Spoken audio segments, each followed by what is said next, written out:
votos en contra y con 57 votos a favor, queda aprobado el fondo de lo solicitado en la pieza 2A. ¡Reelección! ¡Reelección! ¡Reelección! Gracias por hacer historia, colegas diputados. Y vamos a explicar rápidamente en una línea de qué estamos hablando. El tema Bukele, reforma constitucional, reelección indefinida, prolongación del periodo presidencial de 4 o 6 años. Estamos hablando de eso.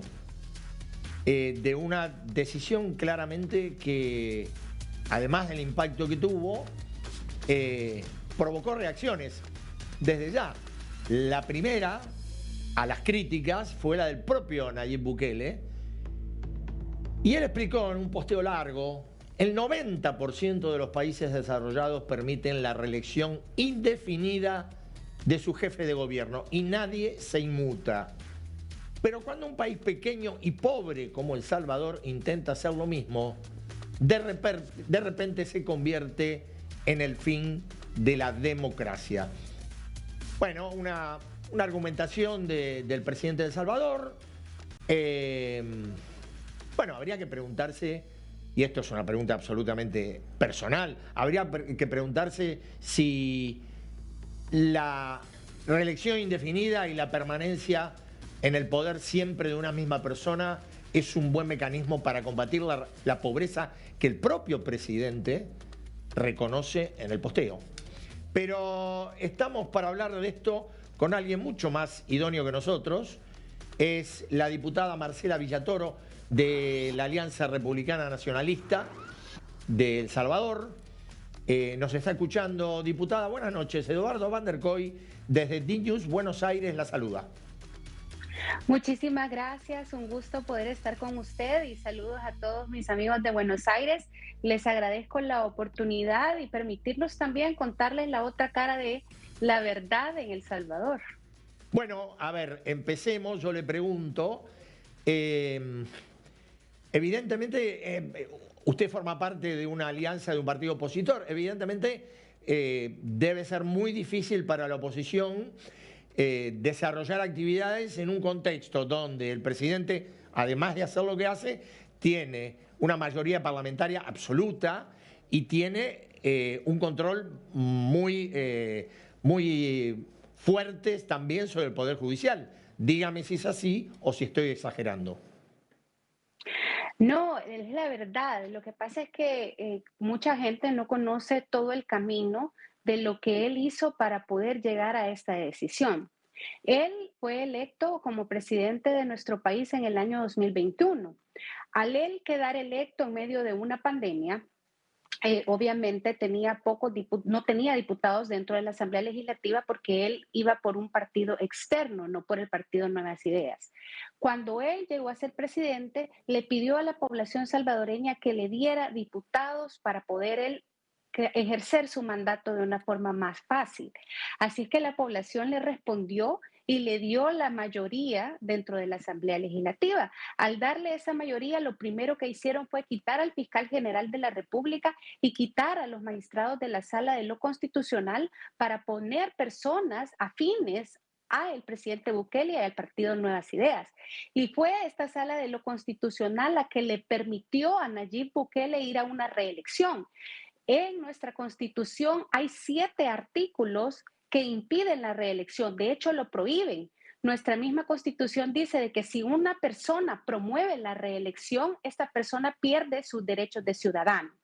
Entonces, esta situación le permitió a Nayib Bukele ir a elecciones y así redujo la cantidad de diputados.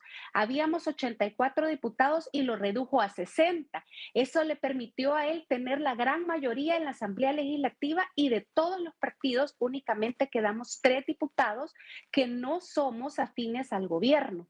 Para nosotros ha sido una pelea muy complicada dentro de la Asamblea Legislativa. Nosotros, por ejemplo, presentamos iniciativa de ley y ninguna de ellas es estudiada.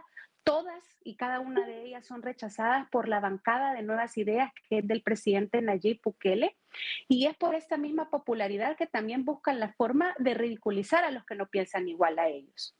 Diputada, le hago una pregunta de contexto cuando usted describía recién la tarea que desarrolla la oposición. ¿Hay un clima de hostilidad política hacia ustedes? ¿Hay un clima de indiferencia o hostilidad política social hacia ustedes? ¿O todo se desarrolla dentro de un marco de armonía y convivencia?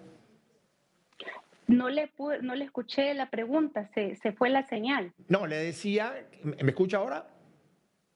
Sí. Le decía si esto que usted describe desde su lugar de oposición se puede realizar de forma armónica, de forma con convivencia con la dirigencia política, con la sociedad, o si hay un clima de hostilidad que la rodea. Ese es el tema. Nayib tiene un gran apoyo popular. De hecho, este apoyo popular es dado a raíz del tema de la seguridad. Recordemos que El Salvador tenía un gran problema de seguridad por las pandillas y él logró dar ese clima de seguridad. Lo que no se cuenta al mundo exterior es que esta seguridad se dio porque el presidente Bukele hizo un acuerdo con las pandillas, según estos acuerdos se dieron para darle mayoría también legislativa. Y este pacto se rompió entre ellos y eso fue lo que permitió que él ejerciera, digámosle, mano dura para encarcelar a los pandilleros, pero logró dejar fuera las cabecillas de las pandillas. Y eso es lo que le da la popularidad a él. Perdón, diputada, para entenderlo mejor, usted dice, o yo infiero que usted dice, corríjame, que Bukele negoció con las cabezas de las pandillas. Perdón, es que casi no se va la señal. No, le preguntaba si yo entendí bien que usted dijo que Bukele quizás haya negociado con las cabezas de las pandillas para dejarlas afuera y arremeter contra las pandillas. No le puedo escuchar, se va la señal, no sé por qué. Porque estamos en un mundo complicado. No, ¿me escucha ahora? Ahora sí, quizás si habla un poco más despacio no se hace el delay. Perfecto.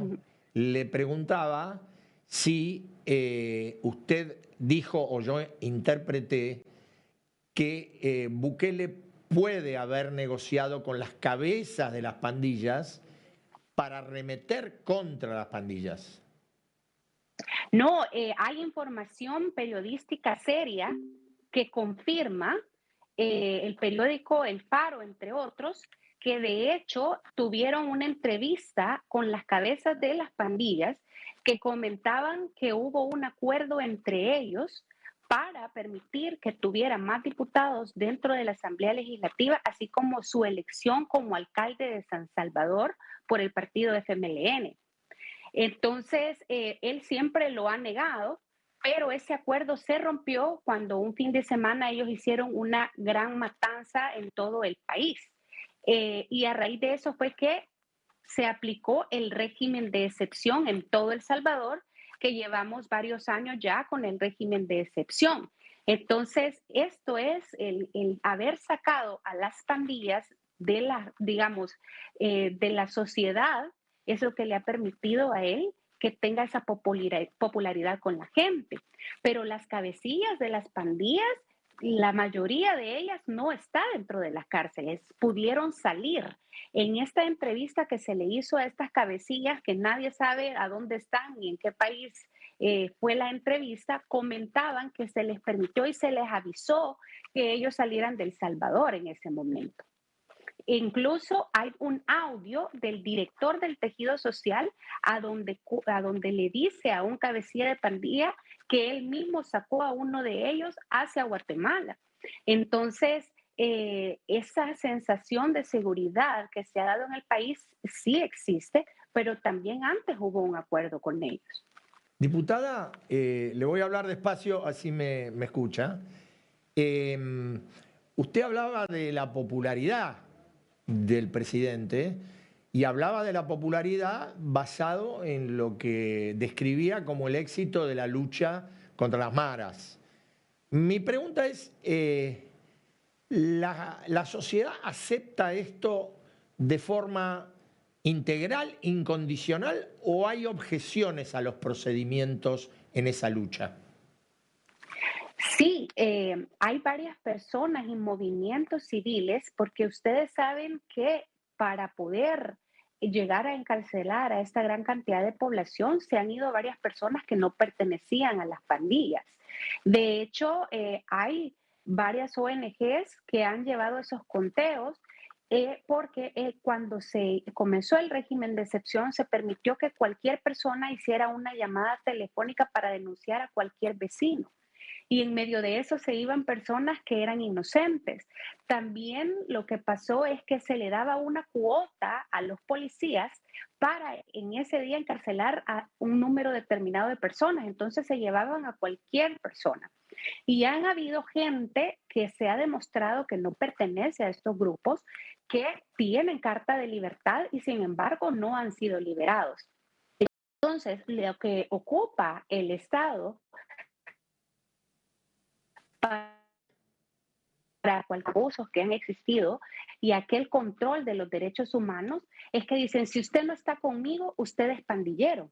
Usted quiere sacar a las pandillas, cuando lo que nosotros hemos dicho es los pandilleros deben estar presos. Nadie quiere a los pandilleros libres, pero queremos que las personas que está demostrado que no pertenecen estén bajo la sociedad civil en su libertad, pero los pandilleros deben estar presos. Entonces, esa narrativa es la que ellos han construido en contra de todas las personas que no están de acuerdo con el gobierno. Otra pregunta, diputada, de la última. Uno tiene la sensación, quizás porque también en algún momento con otros temas se ha vivido en la Argentina o en otros países de América, que cuando hay temas de esta densidad, que tienen un éxito o un éxito relativo, actúan como una anestesia sobre la sociedad, como una especie de, bueno, parece que todo estuviera bien. Mi pregunta es, ¿la sociedad de El Salvador se conforma con esto o hay demandas en otros terrenos que van ocupando o que van a ocupar al presidente Bukele? Mire, hay dos tipos de personas ahora en este país. La gran mayoría que lo apoya y que dice, prefiero no comer porque en El Salvador tenemos un gran problema económico. La gente no tiene para comer, los precios en las casas están altísimos, no hay medicinas en los hospitales, cuando usted llega no hay consultas, es un gran problema. Pero la gente dice, prefiero no tener que comer, pero estar seguro. Entonces la gente ha entendido, en lugar de preguntarle, pide al presidente, yo quiero ser libre, pero también quiero tener mis derechos y que no estén suspendidos. Pero la gente ha decidido suspender esos derechos. Y hay otro grupo de salvadoreños que han estado poniendo denuncias ante otras instancias internacionales buscando ayuda para aquellos abusos de los derechos humanos que se han hecho en este país. Hay, por ejemplo, la directora de Cristosal, que era una fundación que se encargaba de ver todos estos temas sobre derechos humanos, que incluso ha sido encarcelada y se le están atribuyendo varios delitos y es una persona que hasta ha ganado premios en derechos humanos. Y es que al final lo que buscan es que esta narrativa de que si no estás conmigo, estás contra mí y te vuelves mi enemigo y te empiezo a perseguirte. Y así como ella, hay, por ejemplo, ambientalistas que han sido encarcelados por exigir temas como estar en contra de la ley minería en el país, otras personas pastores evangélicos que han apoyado a comunidades también, que han sido encarcelados de la misma forma y se les ha aplicado el régimen de excepción. Diputada, le agradezco muchísimo su amabilidad para charlar esta noche con DNews Buenos Aires. Ya volveremos a conectarnos con seguridad porque la política así lo va a exigir. Muchísimas gracias y buenas noches. Muchísimas gracias y lastimosamente la conexión no ha sido tan buena, pero pero aquí estoy a su disposición, primeramente agradecerle, como le dije, porque en El Salvador hay un gran problema, y es que en el mundo exterior solo se ve una cara de la moneda, pero es importante que la gente conozca que siempre hay dos versiones de la historia y que la gente decida cuál es la que es la verdadera. Gracias, diputada. Buenas noches.